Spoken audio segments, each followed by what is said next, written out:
Hey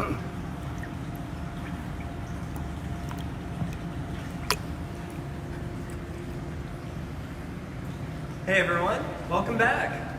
Thank you for joining us for our 11 o'clock swamp turtle feeding. And just to let you know, my name is Travis, if you didn't tune in last time. And I'm the Herpetology Curator here at the museum.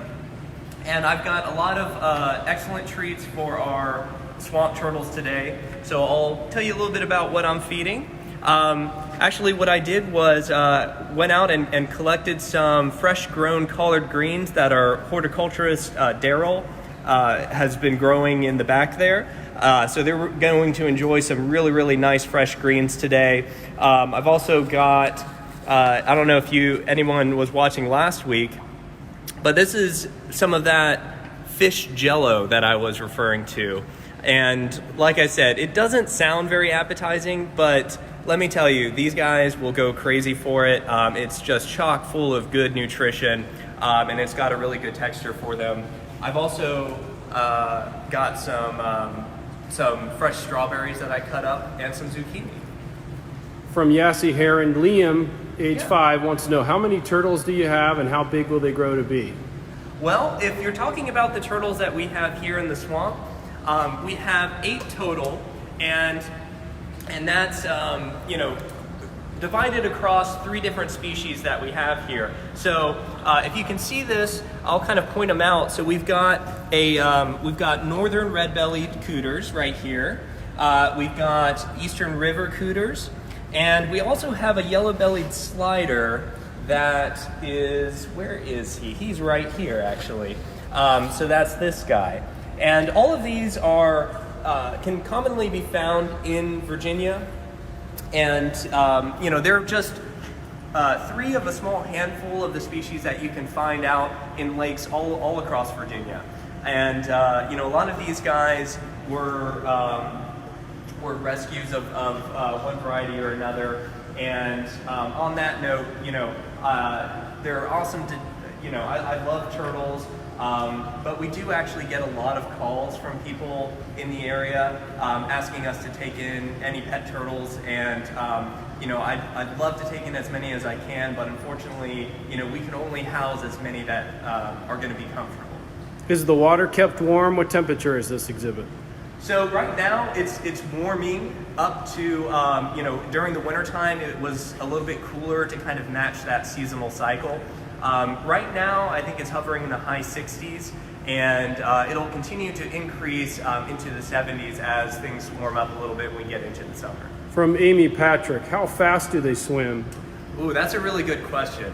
In terms of miles per hour, I wish I could tell you an exact number.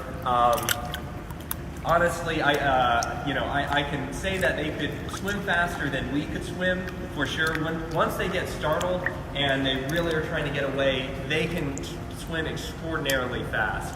I can't really give you an exact number to that, but it is, they may seem like they have a laissez-faire attitude right now, but let me tell you, when they're threatened or they feel threatened, they can swim really fast. They can book it. From Michelle Foltz Goodwin, Alyssa wants to know why there are fish with the turtles. Well, because what we're trying to do is we're trying to recreate as natural of an ecosystem as possible. So we try to leave in, we have a bunch of freshwater fish in here, and we recreate this cypress swamp habitat that you could, hopefully go out and see an example of just about anywhere around here in coastal Virginia. So, we try to, we mix and match a few species that are very common in these types of habitats. And so that you guys can enjoy seeing a slice of nature when you come visit the museum. Excellent question, though. Thank you for asking that. From Amy Patrick, how old do they become? From Isaac. Sure, yeah. So turtles, on the whole, can be fairly long-lived. It just depends on the species. So these guys can live anywhere from 40 to 60 years on average. And Honestly, that is of course an average, and we're not considering, if since they're here with us at the museum and they have access to veterinary medicine, that lifespan can extend, well beyond that. So just keep that in mind. I think that's something that a lot of when people are looking to acquire turtles as pets, they may not consider that they live for extraordinarily long times, and you'd have to kind of think about, okay, well, will my children be able to take care of this when they go to college and then grow up and they have children of their own? It's a very long-term commitment for these species. So I always encourage people, if you're thinking of getting a pet turtle, please do your research, and if you still want to, please adopt. Carolyn Ash wants to know what their names are. Oh gosh, yeah. So naming these guys is always interesting because several of the staff have different nicknames for them. For instance, a couple of the one of the northern red-bellieds, called Big Red. I also call one of the other big turtles Big Bertha. Since there's 8 turtles in here and they're all very unique in their personality. We do have nicknames, but we don't have any official names for them. And I usually ask people who come and see us what they think their names should be. We have 2 questions that kind of go hand in hand. Anna, age 11, wants to know, why is there orange on the bottom of the turtles? And then Jennifer would like to know, how do they get out of their shell?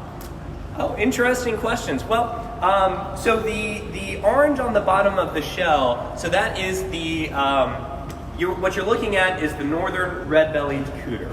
And so a lot of that coloration, it helps serve a variety of purposes, because of course that's one of the iconic ways that you can tell the difference between that species and another species. So why they have that exactly, is one of those things that it works for that species for one reason or another, and it could work as camouflage and helping blend in with their environment a little bit better, especially those stripes that you see on the head and on the shell.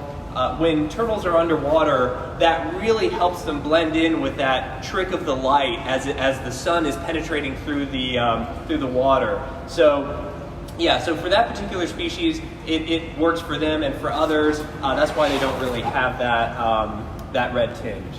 Do you still, from Rob and Eric Heydrich, do you still have the turtle with the missing foot? Yes, actually, that turtle is still here, and in fact is, I think, a little ways over.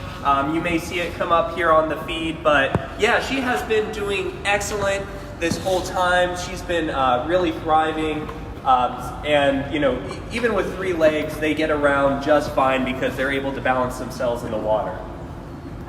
2 questions. I saw a gray fish ate a piece of strawberry. What kind of fish is he? And someone came in late and wants to know, what's the red stuff they are eating? So one of those gray fish, that is probably the catfish. They just eat everything. I mean, they are Hoover vacuums, and they have an eat first and ask questions later type of mentality, which totally works for them, honestly. And they absolutely love eating a lot of the stuff that I feed our turtles today, and that's just a normal part of their diet. And what was the other question? What you were feeding, but that Right. answered the strawberries. But we have another one of can they be out of water, from Jennifer? Absolutely, and in fact, they love spending time just out of the water's surface on logs and rocks and embankments, because they use the sun to warm themselves up. Essentially, it's like us going out and getting a suntan. It feels fantastic to be out in natural sunlight, and they spend a large portion of their time basking in the sun so that they can keep their body temperature up, because there are cold-blooded animals that require the environment to kind of regulate their body temperature, whereas us as warm-blooded animals, we really don't need to worry about that. That's a really good question. Ezra, age 8, would like to know, are their shells strong enough to protect them from a small shark bite? That is very interesting. Considering that these guys are freshwater turtles, they don't have to worry too much about any of the sharks that you're probably familiar with. In freshwater, their main predators are when they're smaller as juveniles, and those could be anything from a lot of the fish that you see in here to shorebirds and things like that. Colleen would like to know, how much do they eat every day? Oh, that's a really good question. So they do graze a lot on the algae that grows naturally in this exhibit we have here, and out in nature they'll just constantly kind of peck here and there at algae and other vegetation that grows around them, and occasionally they'll eat worms or other invertebrates. So here at the museum we feed them several times during the week, and this is their main salad diet today. So we try to portion it out throughout the week on a few different days. We have a question from Debbie Smith. Is that brackish or freshwater? So you're looking at freshwater exhibit right here because we're trying to mimic cypress swamp habitats, which are predominantly freshwater. Yeah, those are good questions. So, and I think there was a question earlier, and I forgot to answer that, about turtles being able to get out of their shell, and that's actually one of those misconceptions about turtles. The shell is an integral part of their anatomy, so they're as bound to it as we are to our skeleton, because the shell is actually a modified part of their anatomy, and it's we have a kind of similar thing, but it doesn't present in the same way. So their shell is actually their modified rib cage, that's where the rib bones are fused together, and they create this completely encapsulated shell around them, and it's incredibly rigid and very defensible. So when they get to full adult size, they're just swimming tanks. They're really hard, and they for predators to try to get after, and they can defend themselves really well. Oh, we have another question. How long do these types of turtles live? From Mason, age 6. And then how are they able to eat underwater? From Alicia. Sure. Well, as I mentioned before, 40 to 60 years on average is not uncommon for these turtles here. And the way that they eat underwater is, they're just very careful, because they, we could, okay, maybe I shouldn't say it like that. They have a similar anatomy in a few ways to us about, the way that they breathe. So when they're underwater, they just kind of, they constrict that area where they breathe from to allow them to just kind of swallow food pretty easily. So, and then once they bite off a chunk, they can just swallow it down with the water that they're in right now. Yeah. Amy wants to know, do they mate for life, or do they switch mates? They switch mates. So a female can nest a couple of times during the mating season. And yeah, males will just be constantly courting females during that time. So, there's not really any social structure like that where any turtle bonds to another turtle. Yep. Briley wants to know. Oh, I already asked that one. Someone was asking that they seem to be taking food from each other. Is that just it, or do you feed them again later individually? Well, they do take food from each other. It is, that's exactly what happens out in nature. It's a survival of the fittest strategy. When another turtle has something, obviously that must be the best thing that you could possibly ever want. So they will often select for food that another turtle has before just selecting food that's just kind of floating around. And that's just being a turtle. That's not being mean or anything. It is survival of the fittest out in nature. What water temperature do turtles like? And how fast do they swim? I'm getting that question quite a bit. Right. Yeah. Well, a lot of these species can swim faster than us. I'll just put it that way. Because I couldn't give you a true number off the top of my head. And the water temperature, it really just depends on the species of turtle, because obviously here in Virginia, water temperature fluctuates with the season. So they can tolerate a range, and they have a Goldilocks zone that they really like. But honestly, it really depends on the species of turtle that you're talking about.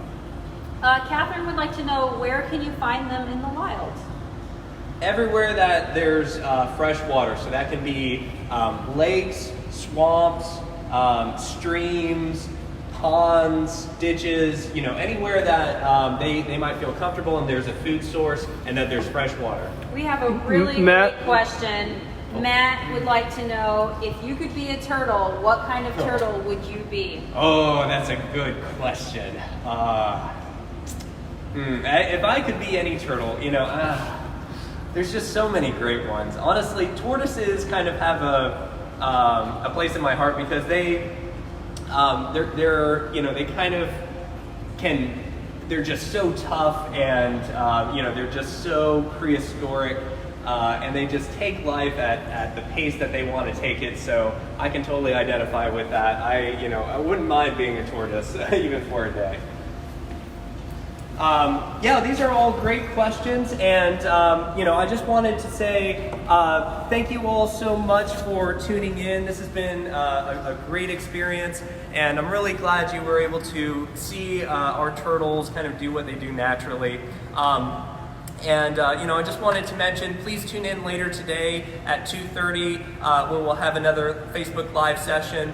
And catch us on all of our natural education here at the museum on Twitter, Instagram, TikTok, YouTube, and all those online venues. There's a lot of great content that our staff here at the museum are putting out while we're still closed. And speaking of, consider adopting a wild thing.